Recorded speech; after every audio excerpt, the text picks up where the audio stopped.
Contribution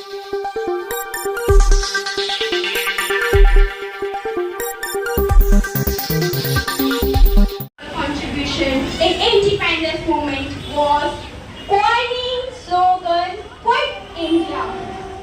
The slogan encapsulated the demand to end the British rule in India and galvanized millions of Indians to join the freedom movement to protest, leading and demonstrate across the country.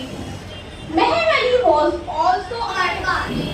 मैं मुस्लिम हूँ तू हिंदू है दोनों इंसान ना मैं तेरी गीता पढ़ लूँ तू पढ़ ले कुरान अपने तो दिन है दो बस एक ही अरमान एक थाली में खाना खाए सारा Hindustan Inspired, motivated and enlightened.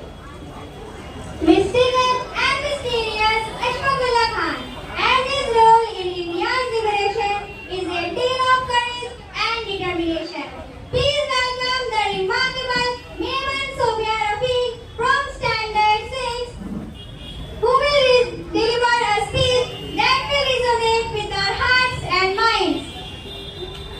With a unique blend of passion and expertise, she will share her thoughts and views and challenge us to think differently. So please welcome her with a round of applause. This later became Aligarh Muslim University. This institution aimed to provide contemporary education. देखिए, आज़ादी की लड़ाई में तमाम मजहबों मिल्लत के लोगों ने इसमें हिस्सा लिया और उनकी कुर्बानियों का ये सिला मिला कि आज हम आज़ाद मुल्क में अपनी आज़ाद हवाओं के साथ गुजर बसर कर रहे हैं। लेकिन जहाँ तक हमारे बदर आलम साहब ने अभी जिक्र छेड़ा था आज़ादी के मुजाहिदीनों का, इसमें मुगल सम्राट, मुगल शहंशाह बहादुर शाह जफर, जिनकी कुर्बानी जो है भुलाई नहीं जा सकती, ऐसे बहुत सारे मुजाहिदीन हैं हमारे बीच में जिन्हें हम नज़रअंदाज नहीं कर सकते हैं। शायद आज का माहौल, राजनीतिक माहौल में कई लोगों ने ऐसे मुजाहिदीन को भूलने की ज़हमत किया है, कोशिश की है और इतिहास से उसे काटने की भी कोशिश चल रही है। इसमें बहादुर शाह जफर जिसे कमज़ोर मुग़ल सम्राट बताया जाता है, लेकिन गालिबन आपको पता नहीं कि मुग़ल शहंशाहों में बहादुर शाह जफर की अहमियत क्या थी। बहुत कम लोग जानते हैं कि आज़ादी की लड़ाई में जिस वक्त 1857 में बहादुर शाह जफर ने आज़ादी की लड़ाई लड़ी तो उस वक्त हम किसी को करीम भाई ने सुल्तान सेनानियों की एक सूची पढ़ी जो हमने टाइप करके रखा है उनके पास। हम बोल रहे ये किताब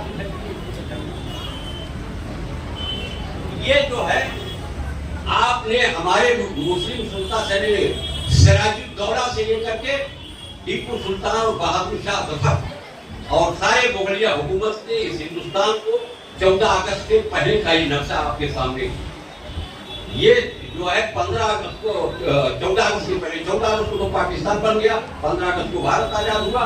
ये नक्शा 13 अगस्त 1947 का है जो आपके सामने है। यानी उस वक्त मुगलों के बारे में 1000 अफवाहें थी, हवा में तैर रही, लेकिन ये कोई नहीं। आज जैसे कहते हैं ना कश्मीर से कन्याकुमारी भारत एक है, ऐसे मुगलों के जमाने में कहा जाता था अटक से लेके कटक तक भारत एक है। अटक माने काबुल और कटक माने उड़ीसा, वहां तक भारत एक है। और आपको जानकारी में दे रहा हूँ, मुगलों के ही जमाने में दुनिया की जीडीपी का 25% हिस्सा भारत में था। यानी 100 रुपया अगर पूरी दुनिया में था तो 25 रुपया भारत में था। 25 रुपया भारत में, ये लिखा पढ़ा दान रिकॉर्ड है। और जब अंग्रेज छोड़ करके भारत गए 1947 को 15 अगस्त को, तो हमारी जीडीपी सिर्फ 3% बची। तो वो काम हम लोगों ने किया, लेकिन जो 700 साल तक जो मुस्लिम हुक्मरानों ने कमाया था उसको 10 साल में मोहम्मद अली जिन्ना की लीडरशिप में उसने हमने गवा दिया। मुल्क तकसीम हो गया और मुल्क की तकसीम को के खिलाफ मैंने खुद शुरू किया है कि आईएन जस्टिस काटू साहब है जो सुप्रीम कोर्ट के जज रहे, हम लोगों की तहरीक धीरे धीरे शुरू हुई है कि हिंदुस्तान, पाकिस्तान और बांग्लादेश का रीयूनिफिकेशन हो, तीनों मुल्क एक हो और यही चीज है, भलाई है। मैं आज बहुत मुझे खुशी है तो मैं बहादुर शाह जफर पर आना चाहता हूँ 2 मिनट के लिए और टाइम चाहता हूँ कि हमने बहादुर शाह इंडिविजुअल कुर्बानी, भगत सिंह की बहुत बड़ी कुर्बानी है। भगत सिंह ने अंग्रेज अफसर को लेकर कहा, गवर्नर को शिमला में, कि अगर हमने आपके खिलाफ गद्दारी की है तो आप हमें फांसी मत दीजिए, आप हमको गोली मारिए।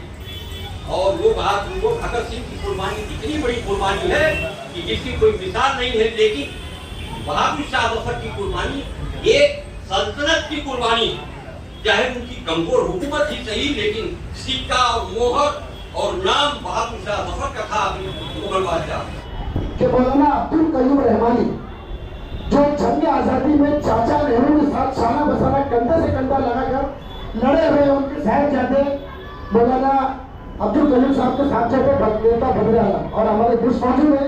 और एक खुशखबरी और है कि माशाल्लाह कोई कारोबार नहीं करते और सिर्फ ऐसे लोगों को प्रमोट करने के लिए हिंदुस्तान के हर गलियों में जा जाकर ऐसी किताबें लिखते, बहादुर शाह जफर हो या यूसुफ महर अली हो या खान अब्दुल गफ्फार खान हो, ऐसे कई मुजाहिद है जिनको लोग भुला रहे।